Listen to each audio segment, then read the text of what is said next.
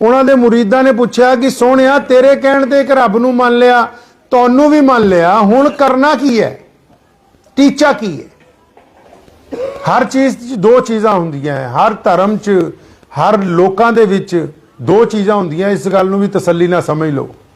ਮਿਸਾਲ ਦੇ ਤੌਰ ਤੇ ਅੱਜ ਆਪਾਂ ਇੱਥੇ ਤਪਾ ਮੰਡੀ 'ਚ ਇਕੱਠੇ ਹੋਏ ਆ, ਆ ਟੈਂਟ ਟੁੰਟ ਲਾਇਆ, ਜੇ ਆਪਾਂ ਨਾ ਲਾਉਂਦੇ ਟੈਂਟ ਤਾਂ ਵੀ ਇਹ ਜਲਸਾ ਹੋ ਸਕਦਾ ਸੀਗਾ। ਜੇ ਸਟੇਜ ਨਾ ਲਾਉਂਦੇ, ਥੱਲੇ ਬਹਿ ਕੇ ਮੈਂ ਗੱਲ ਕਰਦਾ, ਤੁਸੀਂ ਵੀ ਬਹਿੰਦੇ ਤਾਂ ਵੀ ਗੱਲ ਹੋ ਜਾਂਦੀ ਹੈ ਕਿ ਨਹੀਂ? ਅੱਛਾ ਜੇ ਤੁਹਾਨੂੰ ਵੀ ਸਾਰਿਆਂ ਨੂੰ ਇੱਕ ਇੱਕ ਕੁਰਸੀ ਦੇ ਦਿੰਦੇ, ਮੈਂ ਵੀ ਕੁਰਸੀ ਤੇ ਬਹਿੰਦਾ, ਤਾਂ ਵੀ ਗੱਲ ਸਮਝ ਆ ਜਾਣੀ ਸੀ ਕਿ ਨਹੀਂ ਬਈ? ਉਹ ਬੋਲੋ, ਆ ਜਾਣੀ।